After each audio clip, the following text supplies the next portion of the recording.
Hello வணக்கம் and welcome to cricket Challengers Tamil channel. இந்த வீடியோவில் நம்ம அதை பற்றி பார்க்க போகிறோம் அப்படின்னா நம்மளுடைய ஆர்சிபியோட ப்ராக்டிஸ் செஷன். ஸோ அதுக்கப்புறம் ஐபிஎல் 2025 ஆர்சிபி சாம்பியன்ஸ் ஆகிறத பற்றி ஏபிடி பேசியிருக்கிறாரு. ஃபில் சால்ட்டோட ரோல் இன் ஆர்சிபி, எப்படி ஃபில் சால்ட் ஆர்சிபிக்கு எடுத்துகிட்டு வந்தோம் அப்படிங்கிற விஷயத்தை டிகே ரிவீல் பண்ணியிருக்காரு. ஸோ அதெல்லாத்தையும் பற்றி டீட்டெயிலாக பார்ப்போம். ஸோ ஃபஸ்ட்டு வந்து ஃபில் சால்ட் டு ஆர்சிபியை பற்றி பார்ப்போம். ஸோ ஃபிலிப் சால்ட்டை பொறுத்த வரைக்கும் அவர் வந்து பார்த்தீங்கன்னா கேகேஆரில் ஒரு தரமான பிளேயராக இருந்தார். ஸோ அந்த ஓப்பனிங் ஸ்பாட்டில் வந்துட்டு ஃபாஃப் டு பிளஸஸ் இல்லை அப்படிங்கிற சுச்சுவேஷனில் கண்டிப்பாக அந்த இடத்துல ஒரு ஓவர்சீஸ் பிளேயர் வேணும் அப்படிங்கிற சுச்சுவேஷன் அங்கே இருந்தது. ஸோ அந்த இடத்துல யாரை சூஸ் பண்ணலாம் அப்படிங்கிற ஒரு இடத்துல தான் வந்து பார்த்தீங்கன்னா அவங்க ஃபில் சால்ட்டை சூஸ் பண்ணாங்க.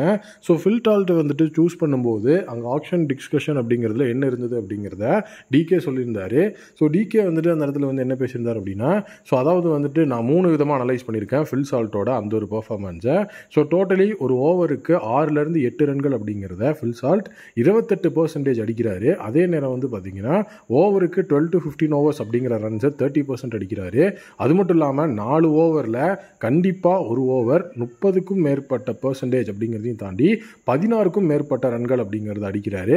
ஸோ அது மட்டும் இல்லாமல் 2 ஓவருக்கு ஒரு தடவை 12+ ஓவர் அப்படிங்கிற ரேட்டில் அவரோட ரன் அப்படிங்கிறது இருக்குது. ஸோ கண்டிப்பாக நமக்கு வந்துட்டு டாப் ஆஃப் த ஆர்டரில் ஆடுறதுக்கு நம்ம ஷார்ட் லிஸ்ட் பண்ண வேண்டிய 3 players Phil Salt, Will Jacks, Faf du Plessis. இவங்க 3 பேர்த்தில் கண்டிப்பாக ஒருத்தர் நமக்கு ஓவர்சீஸ் அந்த ஒரு ஓப்பனிங் ஸ்பாட்டுக்கு வேணும். ஸோ அதில் ஃபில் சால்ட் இந்த அளவுக்கு ஹையாக ரேங்க் ஆகிருக்கிறாரு அப்படிங்கிறத சொல்லியிருக்கிறாங்க. அது மட்டும் இல்லாமல் நம்மக்கிட்ட ஆர்டிஎம் ஆப்ஷன்ஸ் இருக்கிறதுனால ஃபாஃப் அண்ட் ஜாக்ஸ் அப்படிங்கிறத தாண்டி ஃபில் சால்ட்டை தான் பிரைமரி கன்சிடரேஷனில் வைக்கணும் அப்படிங்கிறதும் அவங்களுடைய பிளானில் இருந்திருக்கு. அது மட்டும் இல்லாமல் அவங்களுடைய டாப் ப்ரியாரிட்டியில் வந்துட்டு விக்கெட் கீப்பரும் இருந்ததுனால ஃபாஃப் டு பிளஸஸோட சைடு வந்து பார்த்தீங்கன்னா கொஞ்சம் வீக் ஆயிடுச்சு. ஃபில் சால்ட் கீப்பிங்கும் பண்ணி ஓப்பனிங்கும் பண்ணுவார். ஸோ அதே நேரம் ஆக்ஷனோட ப்ரியாரிட்டி ஆர்டர் அப்படிங்கிறதுலையும் ஸோ அந்த இடத்துல வந்துட்டு மற்றவங்களை காட்டிலும் ஃபில் சால்ட் ஃபஸ்ட்டு வந்ததுனால தான் ப்ரியாரிட்டியை பேஸ் பண்ணி விக்கெட் கீப்பிங் ஆப்ஷனையும் வந்துட்டு ஓகே பண்ணி நாங்கள் வந்து 11.5 crores ஆர்சிபியை எடுத்தோம் அப்படிங்கிற டெஃபினிஷனையும் அந்த இடத்துல டிகே சொல்லி கன்க்ளூட் பண்ணார். ஸோ இதை நீங்கள் பார்க்கணும் அப்படின்னா ரீசெண்டாக ஆர்சிபி வெளியிட்ட வீடியோவில் வந்து பார்த்தீங்கன்னா இருக்குது. ஸோ நீங்கள் போய் பார்த்துக்கலாம். ஸோ நெக்ஸ்ட் அப்டேட் ஐபிஎல் 2025 கண்டிப்பாக ஆர்சிபி சாம்பியன் ஆகிறதுக்கு சான்ஸ் இருக்குது. விராட் கோலி கேப்டன்சி பண்ணார்னா விராட் கோலியோட கேப்டன்சியில் கண்டிப்பாக வந்துட்டு ஸோ நம்மளுடைய ஆர்சிபி அந்த இடத்துல சாம்பியன் ஆவாங்க அப்படிங்கிற ஒரு விஷயத்த ஏபிடி வில்லியர்ஸ் ரிவீல் பண்ணியிருக்கிறாரு. காரணம் என்ன அப்படின்னா, ஸோ விராட் கோலியை பொறுத்த வரைக்கும் ஆர்சிபியை பற்றி லூக் அண்ட் கார்னர் தெரியும். ஸோ அது மட்டும் இல்லாமல் இந்த தடவை நம்மளுடைய ஆர்சிபி ஒரு நல்ல ஒரு தரமான ஸ்குவாடை பிக் பண்ணியிருக்காங்க. இது வரைக்கும் விராட் கோலியோட கேப்டன்சியில் இந்த அளவுக்கு பவுலிங் ஒரு ஹெவியான சைடாக இருந்தது கிடையாது. பட் இந்த தடவை பவுலிங்கும் ஒரு செம நம்பர்ஸாக இருக்குது. பிளேயர்ஸும் செம ஸ்டார் பிளேயர்ஸாக இருக்கிறாங்க. கீ பிளேயர்ஸ், ரிட்டன்ஷன்ஸ் எல்லா இடத்துலையுமே ஆர்சிபி ஹெவியாக ஒர்க் பண்ணி ஸோ ஸ்குவாட் அப்படிங்கிறது சூப்பராக இருக்குது. அது மட்டும் இல்லாமல் இப்போது இந்த தடவை அவங்களுடைய ப்ராக்டிஸ் செஷனையும் ரொம்ப ஏர்லியான ஆன் பண்ணியிருக்கிறாங்க. ஸோ அதுவே வந்து பார்த்திங்கன்னா பிளேயர் ஸ்கூலில் இருக்கிற நிறைய விஷயங்களை வந்துட்டு அவுட்கமாக கொண்டு வரும். ப்ளஸ் வந்துட்டு கேப்டன்சி ஆப்ஷன்ஸ் இப்போ பிளென்ட்டியாக இருக்கிறதுனாலையும் டொமஸ்டிக்லேயும் பிளேயர்ஸ் ரொம்பவே ஆக்டிவாக இருக்கிறதுனாலையும் ஸோ இந்த தடவை வந்துட்டு விராட் கோலியோட கேப்டன்சி அப்படிங்கிறது இருந்ததுன்னா டேம் ஷூர் ஆர்சிபி கப்பை வின் பண்ணும் அப்படிங்கிற ஒரு மிகப்பெரிய நம்பிக்கையை அந்த இடத்துல ஏபிடி வில்லியர்ஸ் கொடுத்துருக்கிறாரு.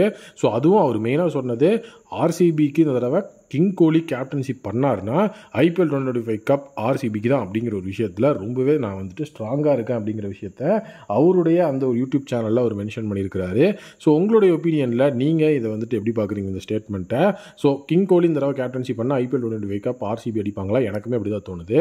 ஸோ நெக்ஸ்ட் அப்டேட் ஐபிஎல் 2025 அப்படிங்கிறதுல நம்மளுடைய புவியை 10.75 crores ஆக்ஷனில் வந்துட்டு வாங்கியிருந்தோம். ஸோ இப்போது நம்மளுடைய ஆர்சிபி சைடில் வந்துட்டு கோச்சிங் ரோலில் இருக்கிற தினேஷ் கார்த்திக் ஒரு ஹெவியான ஸ்டேட்மெண்ட் கொடுத்துருக்காரு. ஸோ இப்போது ஆக்டிவ் கிரிக்கெட்டர்ஸ் அப்படிங்கிறதுல வந்து பார்க்கும்போது பெஸ்ட் பவுலர்ஸ் நீங்கள் எடுத்திங்கன்னா ஸோ அந்த இடத்துல பும்ராக்கு அடுத்தபடியாக ரேங்க் ஆகுறது புவி தான். ஏன்னா பும்ராக்கு அடுத்தபடியாக புவி தான் வந்துட்டு நல்ல ஒரு தரமான ஒரு bowler, line and length, swing எல்லாத்தையுமே வச்சு எஃபெக்டிவான ஒரு பவுலராக இருப்பார். ஸோ அதுதான் இந்த இடத்துல வந்து பார்த்தீங்கன்னா புவனேஸ்வர் குமாரை நாங்கள் எடுத்ததுக்கான ரீசன். அது மட்டும் இல்லாமல் டாப் பவுலர்ஸ் வேணும் அப்படிங்கிறது நான் வந்து உள்ள ஆர்சிபியில் பிளேயராக இருக்கும்போதே எனக்கு வந்து தெரிஞ்ச ஒரு விஷயம். ஏன்னா வந்துட்டு பேட்டிங் நாங்கள் எப்படி இருந்தாலும் ஏதாவது பண்ணி ரன் அடிச்சிருவோம். பட் பவுலிங்கில் வந்துட்டு கீ பவுலர் அப்படின்னு சொல்லிட்டு கண்டிப்பாக பேஸில் ஒருத்தரும் ஸ்பின்னில் ஒருத்தரும் இருக்கணும். ஸோ அந்த ஒரு விஷயத்தில் ஆஸ் அ பிளேயராக உள்ள ஆர்சிபி டீமில் விளையாடும் போதே எனக்கு நிறைய வீக்னஸ் இருந்தது. ஸோ அதை வந்து நான் மெயின்டைன் பண்ணி அந்த இடத்துல வந்து பார்த்திங்கன்னா அதை நோட் பண்ணி அதுக்கேற்ற மாதிரி நான் ஒர்க் பண்ணேன். ஸோ அது மட்டும் இல்லாமல் ஒரு கீ பிளேயர் அப்படிங்கிற விஷயத்தில் வரும்போது ஃபியூச்சர் பிளேயர் அப்படிங்கிற மாதிரி விஷயத்துக்குள்ளேயும் நாங்கள் வந்து போகணுன்னு ஆசைப்பட்டோம்.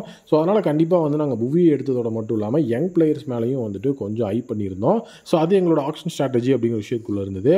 பட் ஸ்டேட்மெண்ட் அப்படிங்கிறது பார்க்கும்போது பும்ராக்கு அடுத்தபடியாக ஸோ டோட்டலி புவி தான் வந்துட்டு இப்போது செகண்டில் வந்துட்டு ஹையஸ்ட் ஃபஸ்ட்டு ஒரு தரமான ஸ்டார் பவுலராக இருக்கிறாரு அப்படிங்கிற விஷயத்த அந்த இடத்துல டிகே ரிவீல் பண்ணியிருக்கிறாரு. இது ஃபேக்ட் தான் அப்படின்னு நானும் நினைக்கிறேன்.